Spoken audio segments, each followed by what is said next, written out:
C'est pour cela que ce soir, nous disons gloire à ton Saint-Nom. Parce que nous avons une assurance. Avec toi, nous ne connaîtrons jamais la honte. Que ton nom soit élevé. Que ton nom soit glorifié. Merci, Papa Yahweh, de nous conduire doucement, mais sûrement à la fin de l'année. Que toute la gloire soit à toi. Merci pour la vie de mon frère. Merci pour la vie de ma soeur. Merci pour tout un chacun de nous. Merci pour les multiples combats que tu mènes pour nous. Reçois la gloire, Papa Yahweh. Reçois l'honneur. Reçois la magnificence. Éternel Yahweh, ton nom sera toujours élevé. Et nos vies glorifieront toujours ton nom. Seigneur, c'est pour cela que ce soir, laisse ta gloire remplir nos vies maintenant. Laisse ta gloire remplir nos vies maintenant. Laisse ta gloire remplir nos vies maintenant. Laisse ta gloire remplir nos vies maintenant. Éternel Yahweh, que ta présence soit abondante maintenant.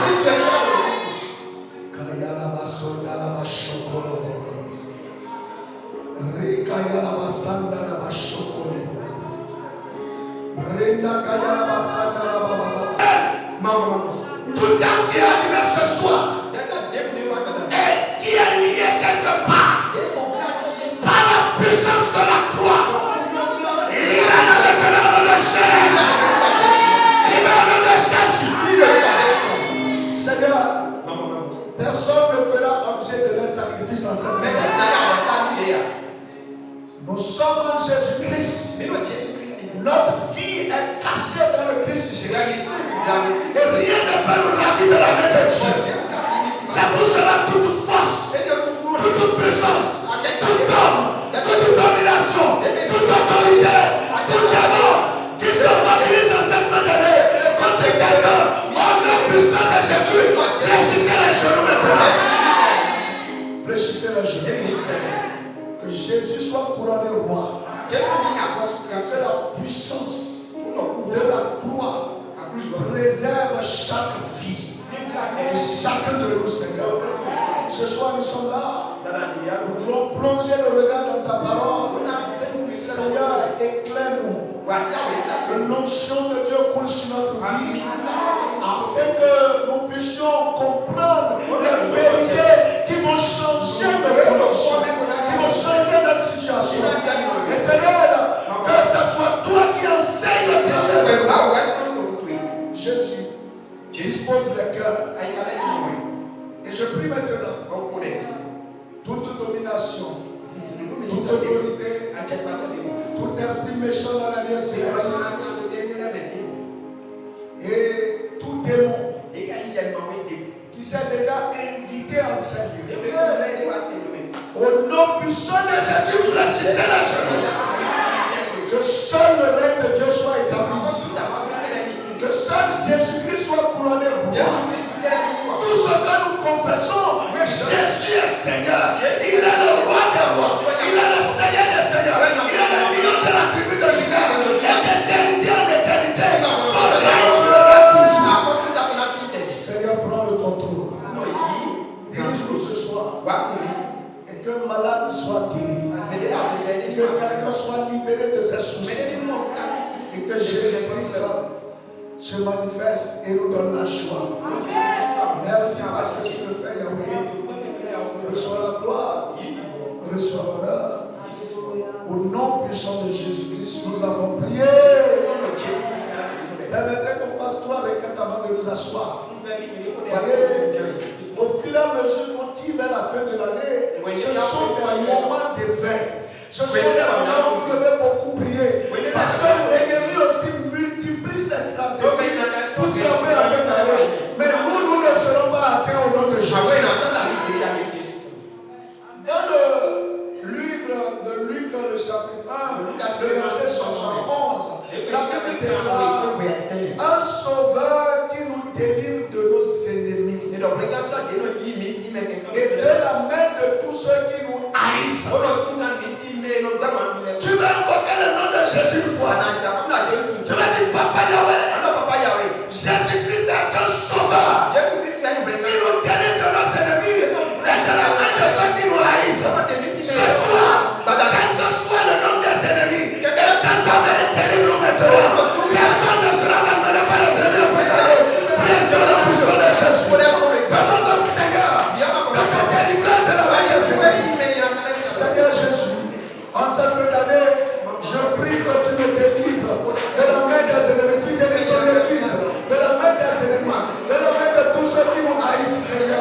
Personne ne sera victime des mauvaises œuvres des ennemis. Personne ne sera, Seigneur Jésus, frappé par ceux qui les haïssent. Ceux qui nous haïssent ne se moqueront pas de nous. Ceux qui nous haïssent ne réussiront pas dans leur projet à notre compte. Seigneur, garde-nous. Seigneur, préserve-nous. Que toute la gloire soit à toi. Merci parce que tu le fais. Au nom puissant de Jésus, nous avons prié. Dans le verset 79, il a dit, pour éclairer ceux qui sont assis dans les ténèbres et dans l'ombre de la mort, pour diriger nos pas dans le chemin de la paix. Tu vas dire, Seigneur, Jésus, tu es la lumière. En cette fin d'année, éclaire mes chemins. Je ne vais pas tomber dans le piège de la mort. Mais je vais te diriger sur le sentier de la paix. Jésus-Christ, dirige-moi en cette fin d'année. Dans les ténèbres, relâche ma vie. Dans ta lumière, me dirige. Bien sûr, la puissance de Jésus. Seigneur, je prie maintenant. En cette fin d'année, Seigneur, je ne vais pas tomber dans le piège de la mort. Seigneur, que ta lumière éclaire ma vie. Je prie que ta lumière éclaire ma vie. Que ta lumière éclaire ma vie. Que ta lumière éclaire ma vie, Seigneur. Je ne vais pas tomber. Je ne vais pas tomber, Seigneur, dans le piège de la mort. Je ne vais pas tomber, Seigneur, dans le piège de la mort. Mais que mes pieds soient dirigés sur le sentier de la justice. Merci parce que tu le fais. Au nom puissant de Jésus-Christ, nous avons prié. Et la troisième et dernière requête. On dit, Luc le chapitre dit, en ce temps-là, parut un édit de César Auguste ordonnant un recensement de toute la terre. Un édit. Au sein, César donnait ton et cet édit a conduit à ce que la prophétie concernant Jésus s'accomplisse. Tu vas dire, en ce moment, prends les décrets qui vont permettre l'accomplissement de tes promesses dans ma vie. Seigneur, pour les temps qu'aujourd'hui reste, à cause de moi, prends des décrets, avec des hommes à poser de pas, pour se jouir des promesses de Dieu. Priez sur la puissance de Jésus. Seigneur, tu as poussé César à prendre une éthique. Et grâce à ce décret, Jésus est né à Bethléem comme c'est écrit. Seigneur, en ce qui me concerne, prends des équipes maintenant. Pousse des hommes à poser des actions. Pousse des femmes à prendre des décisions qui vont me propulser dans la destinée. Qui vont propulser la vie dans la destinée de Dieu. Seigneur, agis. Glorifie ton nom. Merci parce que tu le fais. Au nom puissant de Jésus-Christ, nous avons prié. Assez. Bien-aimé, que la paix et la grâce de notre Seigneur soient avec nous tous. Soyez les bienvenus à cette séance d'études bibliques. Alors, nous avions commencé un thème, je crois, il y a maintenant 3 semaines, intitulé Comment accéder à la prospérité financière en Christ. Bien-aimé, la Bible déclare de riche qu'il était, il s'est fait pauvre afin que nous soyons enrichis. Ça, c'est la parole de Dieu qui le dit, ce n'est pas moi. C'est Paul qui l'a dit aux Corinthiens. C'est 2 Corinthiens 8, le verset 9. Paul disait aux Corinthiens, car vous connaissez la grâce de notre Seigneur Jésus-Christ, qui pour vous s'est fait pauvre, de riche qu'il était, afin que par sa pauvreté vous fussiez enrichis. Jésus était riche. D'ailleurs, toute la création, toute la richesse lui appartient. Mais pour un temps, il est venu sur la terre il a accepté vivre comme un pauvre. Il n'a pas de maison. Vous voyez, Jésus n'avait pas une maison. Jésus n'avait pas une voiture. Même une barque simple, Jésus n'avait pas. Il n'avait même pas acheté un seul âne, ni un ânon. C'est pour la raison qu'il utilisait toujours. Il dormait sur l'eau dans la barque de Simon-Pierre. Il a vécu tout ça pour que nous soyons riches. Ça, c'est ce que la parole de Dieu nous a dit. Mais le problème est qu'aujourd'hui, pourquoi est-ce que cette richesse peine à se manifester? Pourquoi est-ce que l'Église vit tellement dans la pauvreté? Pourquoi est-ce que les gens ne prospèrent pas? Et pas sur quoi, c'est ceux qui sont en connexion, en alliance avec le diable qui prospèrent. Pourquoi? C'est c'est la réponse à cette question qui fait que vraiment nous avions entamé cette cours d'études parce que c'est juste pour gérer les quelques temps avant la fin de l'année.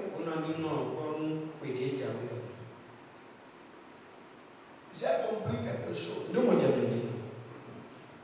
On ne prie pas pour avoir de l'argent. Que personne ne vous trompe. Ce n'est pas par la prière et le jeûne que l'argent tombera dans vos mains. Si tel était le cas, beaucoup seraient riches. Est-ce que vous me suivez ce soir?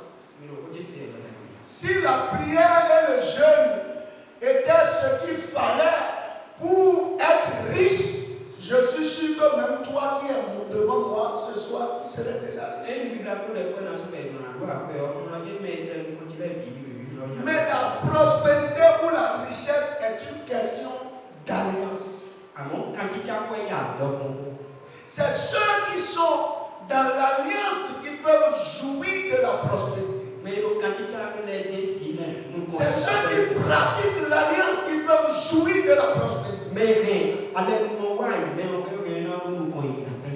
Et parce que beaucoup ne comprennent pas quelle est leur responsabilité, quelle est la part qu'ils ont à accomplir dans l'alliance, cela fait qu'ils passent à côté. J'ai lu un auteur qui parle du démon de la pauvreté. Je l'ai lu et j'ai compris profondément, effectivement, que le démon de la pauvreté est assis dans l'église et se trouve très à l'aise dans la vie des chrétiens.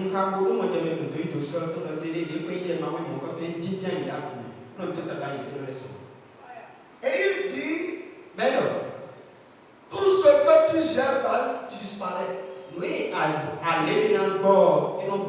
Mais tout ce que tu gères bien reste. Donc, si tu es pauvre, tu as un bon système de gestion du démon de la pauvreté.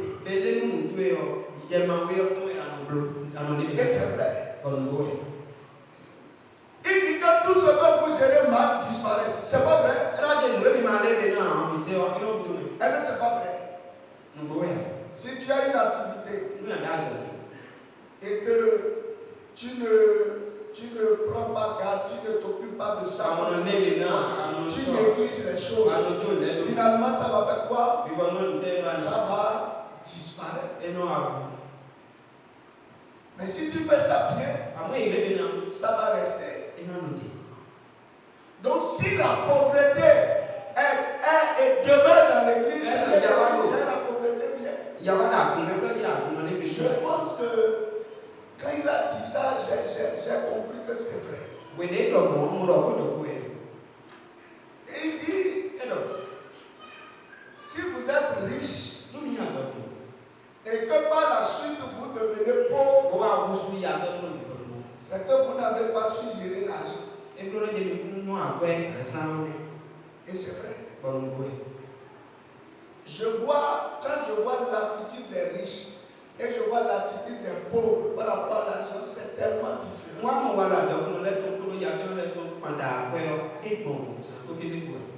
Le pauvre est apte à donner le peu qu'il a. Alors que le riche réfléchit très bien. Quand il donne l'argent à quelqu'un qui voit, il a un intérêt. Mais le pauvre a tellement la pitié qu'il est prêt à se dépouiller et rester argent pour dire qu'il est en train d'aider les autres.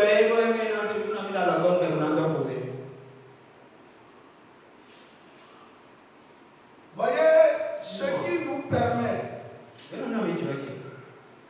d'entrer dans la richesse, c'est l'alliance. C'est l'alliance. Nous avons un Dieu qui a tout pouvoir, toute capacité pour nous donner tout ce que vous voulez. Dans 2 Corinthiens 9, le verset 8, Paul disait aux Corinthiens toujours,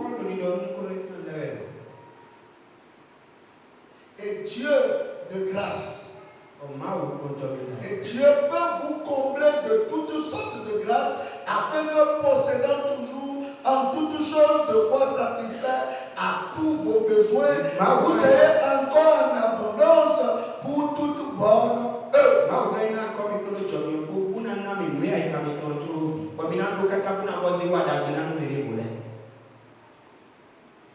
Dieu est disposé pour donner en abondance pour que vous puissiez accomplir toute bonne œuvre. Vous aurez en abondance pour accomplir toute bonne œuvre. Mais pourquoi les chrétiens n'arrivent pas à avoir cette abondance?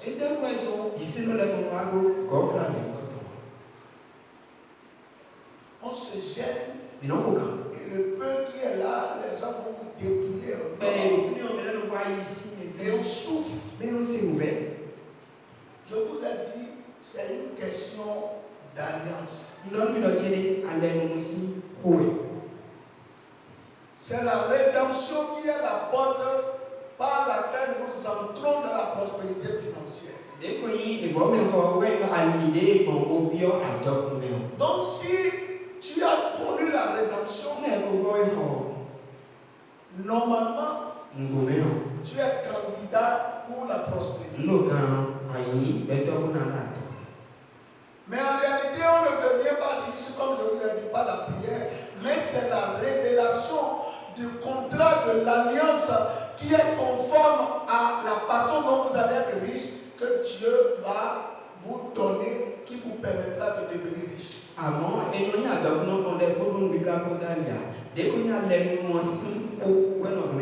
Il y a des secrets qui vous permettent de réussir. Et ces secrets vous sont révélés dans la parole de Dieu. Lorsque vous êtes dans une certaine attitude. Parce qu'en réalité, personne n'a la capacité de se donner les moyens de dominer financièrement. C'est Dieu qui donne.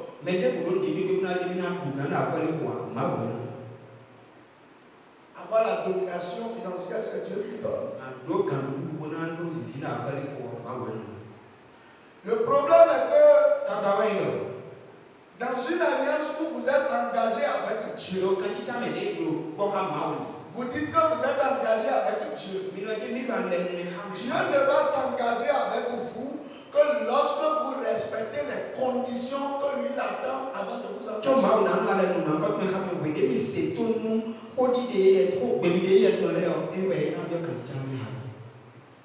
Le problème, on dit oui, je suis dans le sang, je suis dans l'alliance. Je vous ai dit la fois passée, Dieu ne considère l'alliance dont vous parlez que lorsque tu joues ton rôle. Parce que l'alliance, c'est un accord de personnes. Et l'accord implique une responsabilité et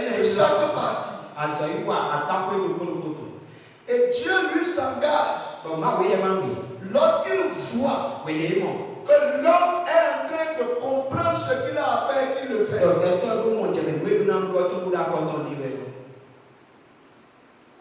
Beaucoup prétendent être dans l'alliance, mais ne connaissent même pas leur responsabilité dans l'alliance.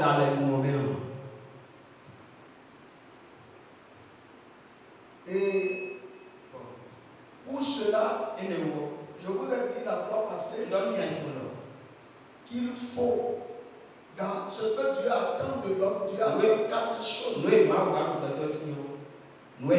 pour activer l'alliance de la prospérité. Dieu attend 4 choses. La première chose, c'est l'éloignement ou la consécration qui est l'éloignement du péché. Je dois m'éloigner du péché.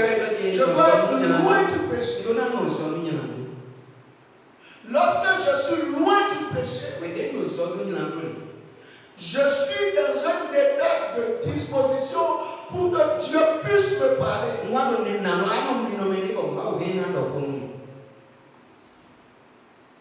Si je ne suis pas loin du péché, même si et le deuxième pas, donc je dois commencer à me dire, voyez, tout ce que je veux faire, je ne peux pas le faire dans la malhonnêteté. Ça ne va pas prospérer, ça ne va pas tuer. Je peux avoir l'impression que j'ai bien commencé. Mais en un clin d'œil, tout cela va s'effondrer. Parce que la Bible déclare, car tous ont péché et sont privés de la gloire de Dieu. Le péché vous prive de la gloire de Dieu. Et quand vous voyez quelqu'un qui, bien que vivant dans le péché, prospère, il faut avoir peur parce que Dieu n'est pas dans ça.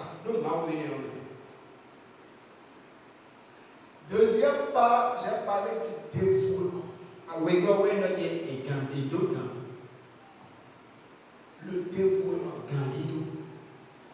Dans Proverbe 23, le verset 26, le sage dit, mon fils, donne-moi ton cœur et que tes yeux se plaisent dans mes voies.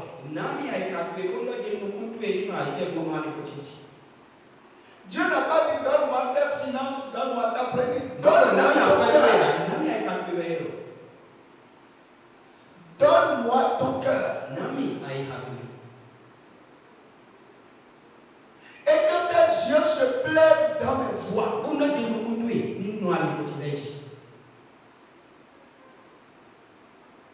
Pour avoir accès à la prospérité de Dieu, il faut que votre cœur soit tout entier à Dieu. Voyez, si ton cœur n'est pas dédié, consacré à Dieu, Dieu ne peut pas. Dieu ne peut pas. Je vous ai dit que la prospérité, c'est le résultat de votre engagement dans l'alliance avec Dieu qui vous révèle les secrets par lesquels vous pouvez prospérer. Parce que pour prospérer, il faut savoir d'abord qu'est-ce que je vais faire pour que Dieu bénisse cela. Où est-ce que je vais le faire? Comment je vais le faire? Qui doit m'aider? Ce sont des choses qui vont concourir à ce que Dieu m'établisse dans la richesse. Mais lorsque ton cœur n'est pas tout entier à Dieu, tu ne peux pas l'écouter. Tu ne peux pas. Un cœur troublé, un cœur qui est à la fois un peu à Dieu, un peu aux choses du monde. Dieu va te parler, mais tu ne peux pas cerner sa pensée. Parce que quelquefois, le principe que Dieu veut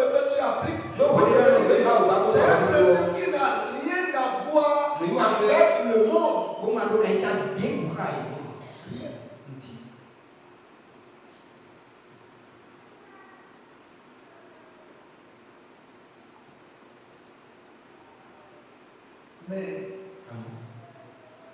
aujourd'hui, notre cœur n'est pas dévoué à Dieu. Le dévouement, c'est que votre cœur doit être en accord avec Dieu. Si votre cœur n'est pas en accord avec Dieu, Dieu ne peut pas parler dans votre cœur. Parce que Dieu va parler dans la plupart du temps dans votre cœur. Et dimanche, je vous ai dit que beaucoup de cœurs sont malades. Beaucoup. Parce que même quand Dieu vient te communiquer les principes, si ton cœur n'est pas en accord avec le Dieu, lorsqu'on a lu dans Luc 1, à partir du verset 5, Dieu voulait changer la condition de Zacharie. Mais puisque le cœur de Zacharie n'était pas en harmonie avec ce que Dieu voulait, Zacharie n'a pas cru. Parce qu'il a regardé son physique. Il a vu le physique de sa femme. Et il a trouvé que humainement parlant, c'est impossible. Combien de personnes ici peuvent avoir la foi de commencer un travail où il a fait à 0 francs et de savoir que ça peut bien se passer? C'est ça le problème. C'est pas pour rien que Dieu a aimé certaines personnes et que regardez Abraham. Regardez le cœur d'Abraham. Dieu lui a dit, prends ton fils et va le sacrifier. Mais dans le cœur d'Abraham, Abraham ne voulait pas faire de l'hypocrisie. La Bible déclare qu'il était confiant, même quand il marchait en voulant tuer son fils, que Dieu est capable de ressusciter le fils. C'est ça ce que la Bible dit. Il dit en marchant, même quand il voyait le fils, et il savait que bientôt il va l'égorger, il n'était pas troublé.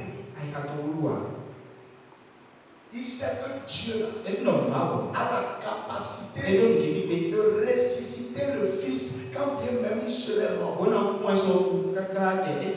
lui n'a pas de problème.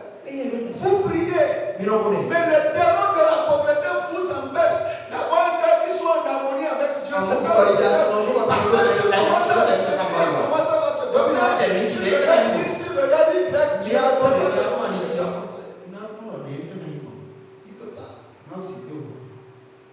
Dieu n'est pas dans les raisonnements ou dans ce qui est rationnel.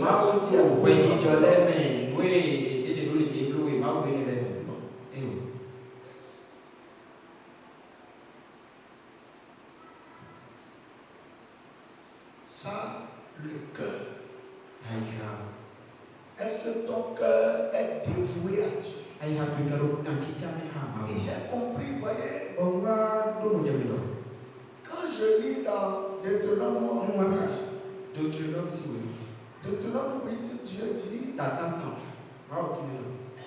bon, il dit quand tu vas être béni dans le pays, tout ça, il ne faut pas que tu sois, tu penses que c'est ta force qui t'a permis d'acquérir tous ces biens. Souviens-toi que c'est Dieu qui t'a donné ça.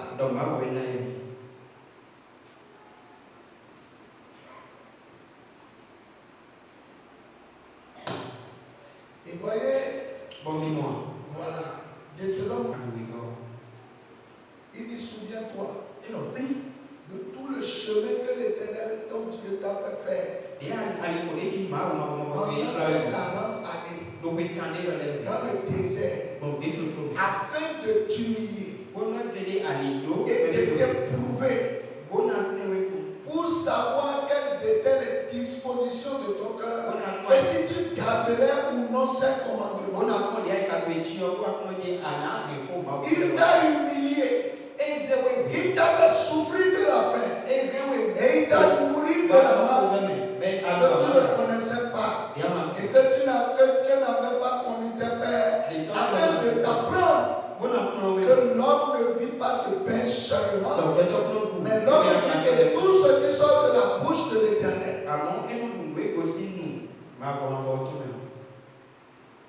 Et voyez, il vient maintenant au verset 10. Lorsque tu mangeras et te rassasieras, tu béniras l'Éternel ton Dieu pour le bon pays qu'il t'a donné. Garde-toi d'oublier l'Éternel ton Dieu au point de ne pas observer ses commandements. La première chose que Dieu va voir en toi d'abord, il va voir les dispositions de ton cœur. Il va se rassurer que tu es totalement accroché. Est-ce que Dieu est pour toi pour tout? Est-ce que Dieu, ça dit que devant quel que soit ce qui arrivera, que tu vas pas céder, tu mettras Dieu toujours à la première place. Pour ça, lui-même, il va permettre que des situations t'arrivent pour voir si tu vas garder ses commandements. Et voyez la même chose. Satan le fait. Satan le fait. Parce que tu ne vois pas quand on parle d'alliance. Satan va te demander des choses difficiles.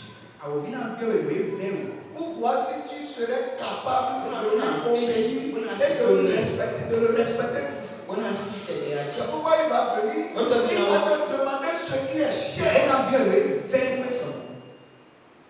Ce qui est cher, il ne va jamais te demander quelque chose de simple.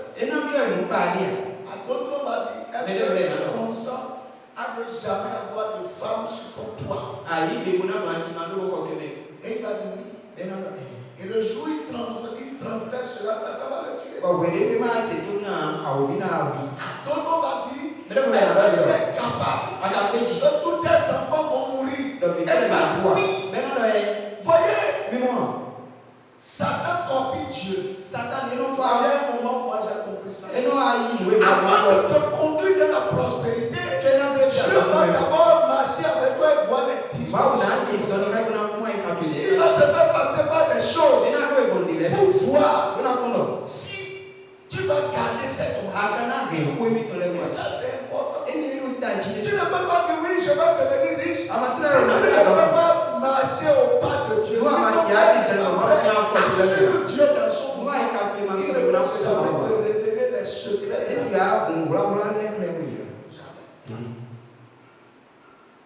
Jamais. Il va prendre du temps. Ici, on a dit pour que Dieu s'assure.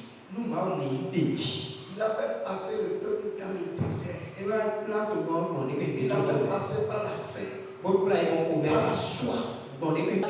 Et c'est là que beaucoup n'arrivent pas à réussir. Les gens veulent en même temps rentrer dans la prospérité. Ils veulent en même temps jouir de la prospérité. Or, ils n'ont donné aucune preuve à Dieu. Aucune preuve à Dieu que Dieu peut leur faire confiance. Et comment vous voulez que Dieu vous montre le secret par lequel ils vont prospérer? Les dispositions de ton cœur, est-ce que tu es dévoué? Est-ce que ton cœur est dévoué? Jésus dira après, cherchez premièrement le royaume et la justice. C'est toujours le royaume. Et toutes ces choses vous seront données par Dieu.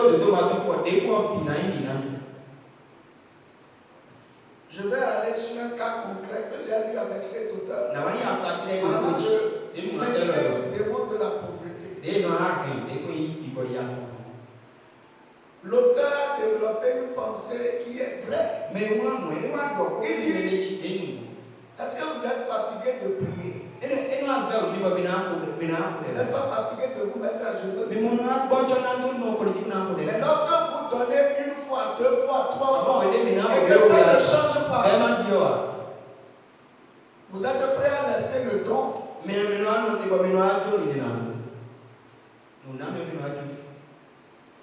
Or, la Bible déclare aussi longtemps que le soleil et la lune vont toujours rester à leur place, que le jour et la nuit vont exister. La loi de la semaille et de la moisson sera toujours valable. Si tu ne sèmes rien, tu ne peux rien moissonner. Dieu va voir les dispositions de ton cœur.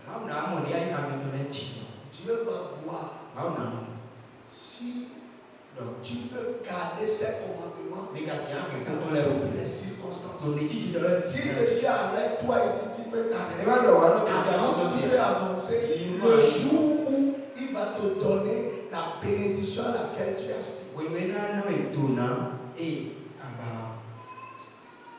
Dans l'alliance, voilà ce que Dieu va faire. Non seulement tu vas fuir le péché, mais il va t'observer pendant plusieurs moments dans ta marche. C'est pourquoi on dit dans le Nouveau Testament, celui qui est fidèle dans les petites choses, on lui confiera de grandes. Donc tu vas aller de façon graduelle. Dieu va te tester de façon graduelle. Étape par étape.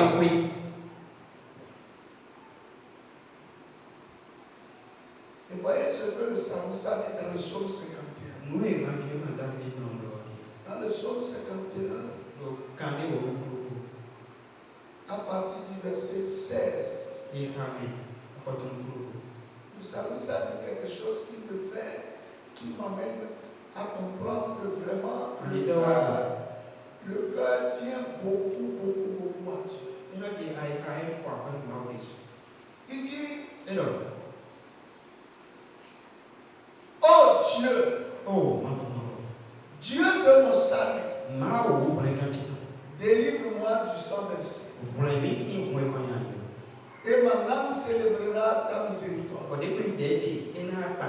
Seigneur, ouvre mes lèvres et ma bouche publiera tes louanges.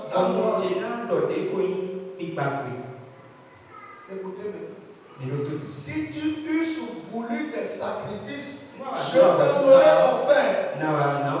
Mais tu ne prends point plaisir aux holocaustes.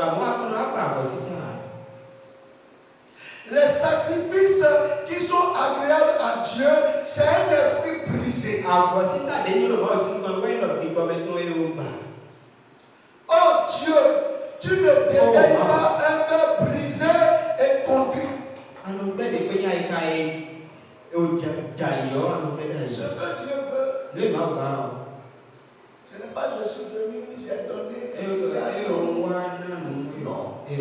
Dieu veut voir un esprit qui ne se vante pas. Un cœur qui devant Dieu est toujours fébrile. Pas un cœur qui s'élève. Et Dieu va toujours regarder le cœur. Pour te connecter à la prospérité, Dieu va toujours regarder le cœur. Regardez chez Isaïe pour sa fils. Qu'est-ce qu'il a dit à Samuel? Il dit l'homme regarde à ce qui frappe aux yeux. Mais Dieu regarde au cœur. Dieu ne va pas regarder ce que tu fais, ce que tu viens donner, ce que Dieu va regarder le cœur avec le cœur. La première chose que Dieu va examiner, est-ce que ton cœur est tout entier à Dieu? Le grand problème, les chrétiens n'ont pas un cœur où Dieu seul est vu en avant. C'est ce que a commencé les 10 commandements, Dieu a commencé par quoi? Le cœur.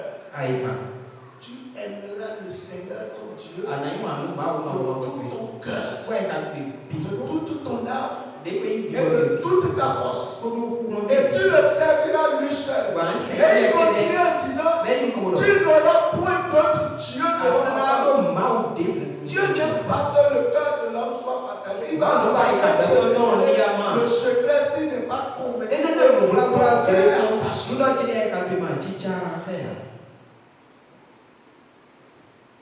Donc la pauvreté, c'est d'abord le résultat d'un cœur qui n'est pas totalement dévoué à Dieu.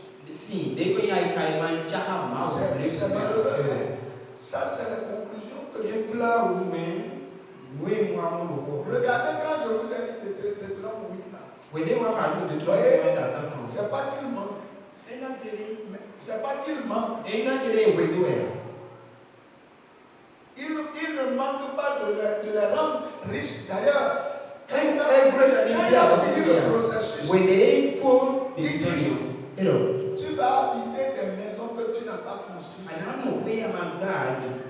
Il est capable, il a tout. C'est toujours dans Deutéronome 8. Dit, tu vas habiter des maisons que tu n'as pas construites. Et il dit, garde à toi. Quand tout ça viendra,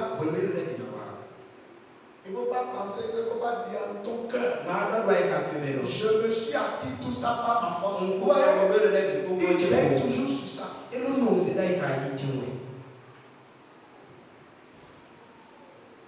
Frère,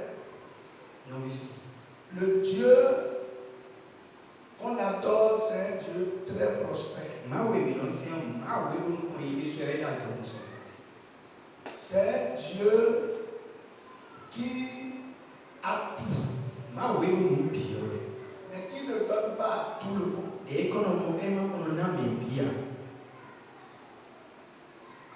Il a tout, mais il ne donne pas à tout le monde. Il ne donnera qu'à celui dont le cœur est tout entier. Un cœur dans lequel il y a la ruse, la malice, un cœur dans lequel il y a l'hypocrisie, la jalousie, l'envie ne recevra jamais le secret par lequel la prospérité peut arriver.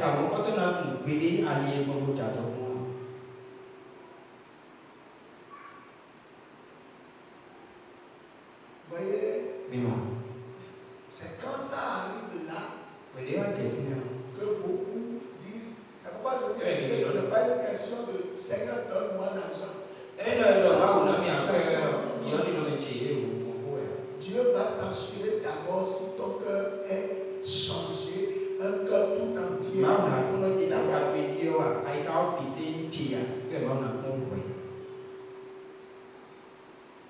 S'il n'a pas vu ce dévouement,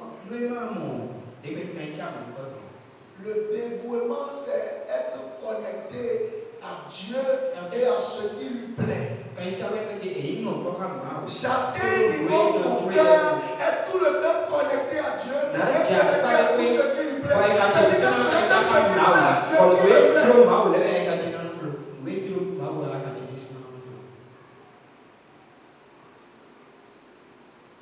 Le dévouement, c'est être là avec le Seigneur à tout moment. C'est être là, c'est être en connexion avec lui. Parce que quand vous rentrez dans l'alliance, il n'y a aucune condition climatique qui peut empêcher votre prospérité. Mais si vous n'êtes pas connecté, comment vous pouvez lui faire confiance? Quand nous lisons Genèse 26, on dit que Isaac voulait descendre en Égypte. Mais Dieu lui a dit ne descends pas. Reste dans le désert. L'Égypte apparemment était meilleure. Mais Dieu lui dit reste dans le désert. C'est d'abord là problème. La révélation de sa prospérité n'est pas en Égypte, c'est dans le désert. L'intelligence de l'homme ne peut jamais accepter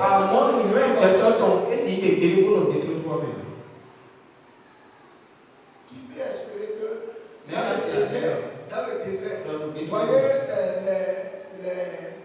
les viandes séchées qu'on mange là, du Niger. Les gens disent quand les gens vont au Niger, c'est pas pour mettre ça au feu. Quand on tue là, on sèche ça au soleil. C'est la brûlure là.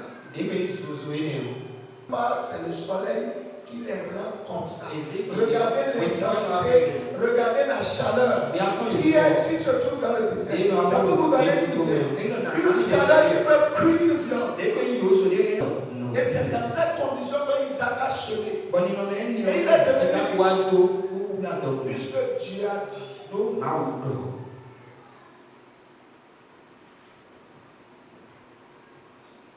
Le cœur est le problème de l'homme.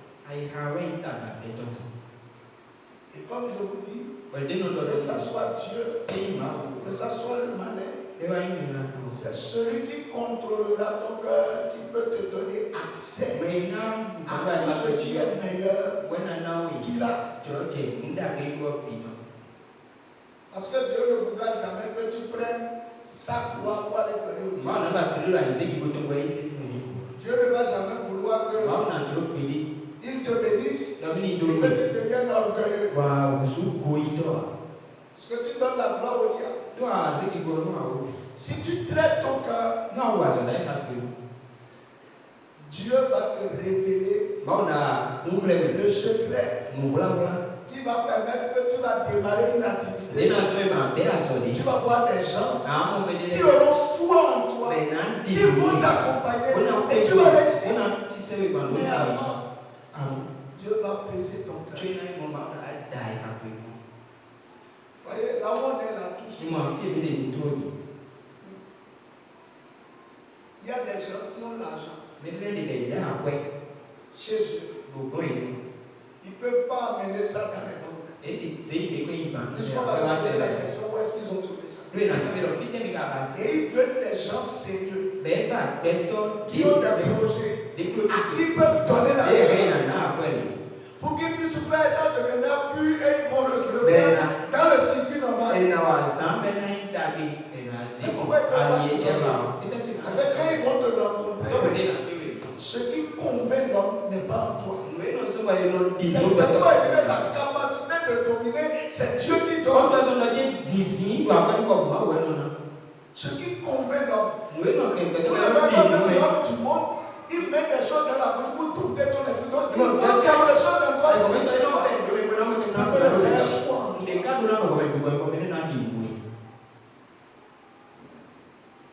Notre cœur.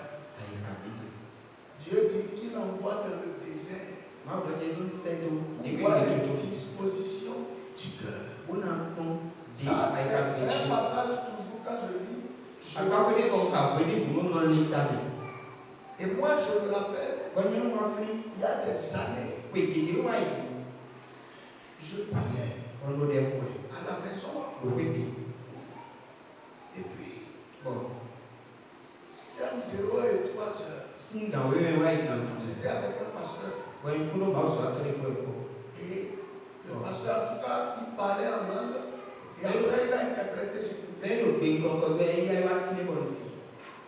Et c'est depuis ce temps que j'ai commencé à m'engager à travailler sur le cœur. Il disait, si je signe ton dossier, que tout ce que tu sais, tu trouves, est-ce que tu auras toujours un cœur humble qui sera à moi?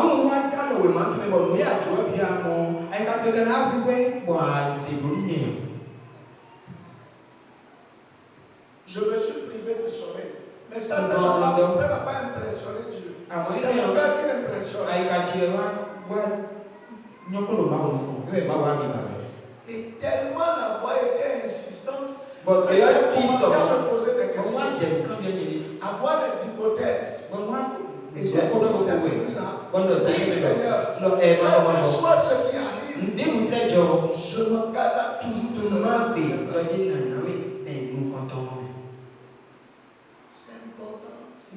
va pas, c'est pas hors pourtant pendant ce temps, je donnais beaucoup de choses à Dieu. Je m'engageais, mais j'étais surpris à cette heure-là. Que Dieu pose la question si il me fait passer à l'étape que je désire. Est-ce que mon cœur sera toujours un attaché?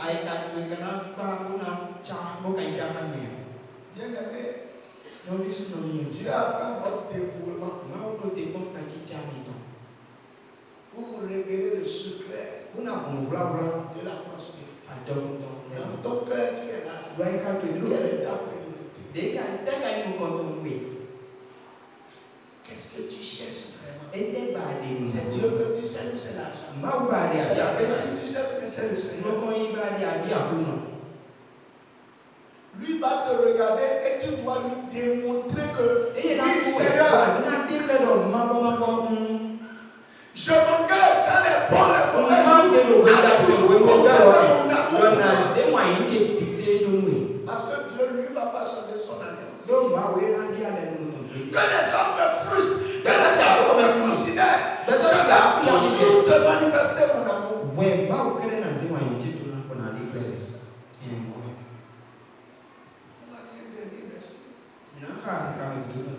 Somme 92.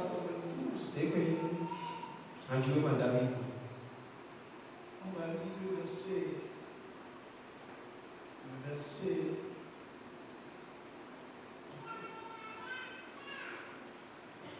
le verset 12, le verset 13, au verset 14.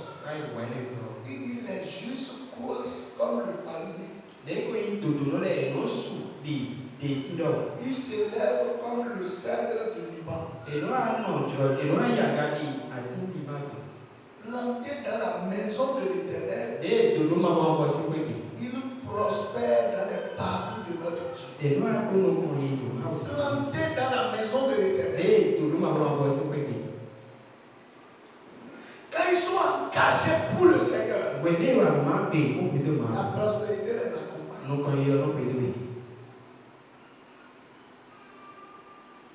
Et quand je réfléchis, sincèrement, il y a des choses que Dieu peut faire dans ta vie le jour où tu lui donnes tout ton cœur et qu'il fait un ou deux choses en toi que ta vie peut changer, toi tu ne sais pas.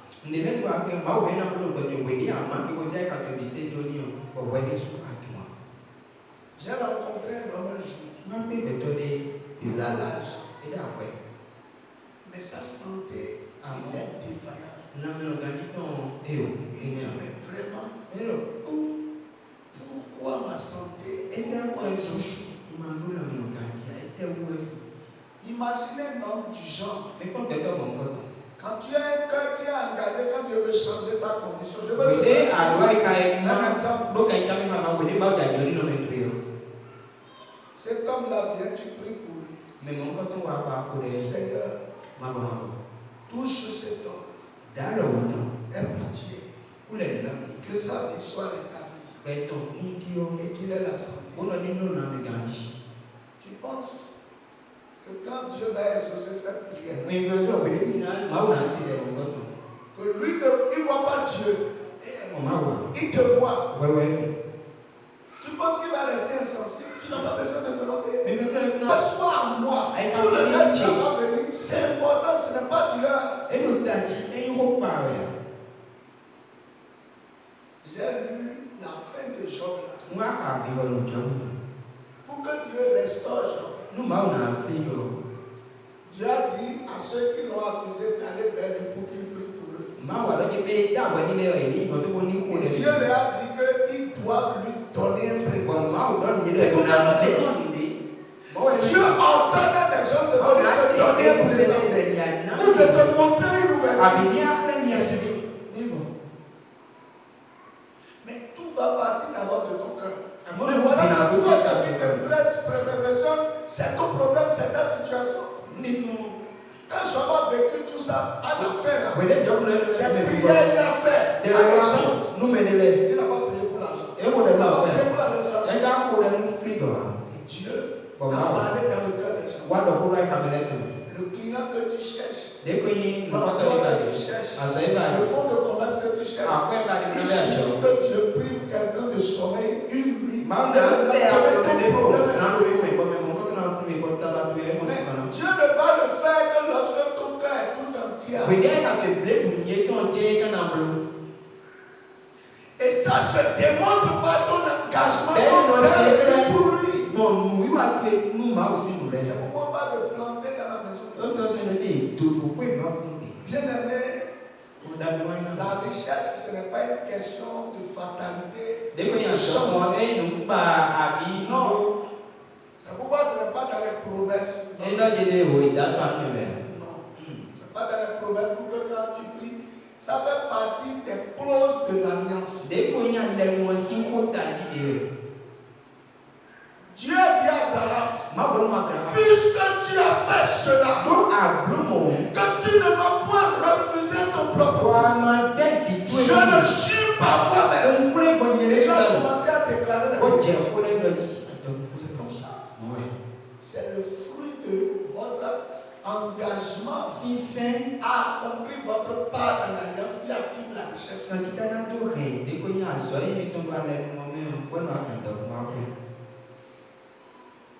Et j'ai vu Dieu faire ces choses-là plusieurs fois. Voyez, de façon pratique. Je ne parle pas de monde pratique. Quand cellulaire est sorti, je crois qu'on devait être en 98 et 99, ce n'est pas tout le monde qui avait cellulaire. D'abord, même la carte SIM, ce n'était pas abonnement. C'est 25 000 francs. En tout cas, le truc était 75. C'est pas abonnement, c'est abonnement que tu fais. Tu payes les 25 000. Tout le monde n'avait pas ça. Mais nous avons un pasteur qui était désintéressé à l'époque. Certains membres avaient. Mais il ne s'est jamais plaint. Ça n'a jamais été une préoccupation. Mais un jour, j'ai vu un couple venir voir le pasteur. Ils ont dit, pasteur, toutes les fois que nous on te voit, toi, notre pasteur, ne possédant pas portable, moi, c'est pourquoi on s'est engagé à nous priver pour que toi, tu et ils ont donné. Voyez, c'est Dieu, quand Dieu veut régler ton problème pour tout le monde, à la richesse, c'est une question comme ça. Mais aujourd'hui, nous courons après la richesse. Notre cœur est tout entier engagé dans la richesse. Et nous essuyons des échecs. Ayons des cœurs qui soient pour Dieu, qui soient ramenés vers Dieu. Et vous allez voir que Dieu va vous ouvrir des... Il va dépouiller l'Égypte pour toi. Qu'est-ce que tu cherches pour avancer? Des gens sont des fortunes qu'ils ont données à des chiens.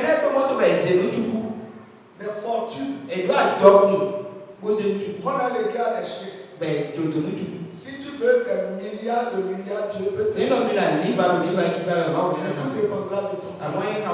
C'est ça le dévouement. Ayons un cœur qui soit connecté à Dieu, qui fait les choses que Dieu veut. Et vous verrez que votre vie sur la terre sera d'une facilité inexprimable.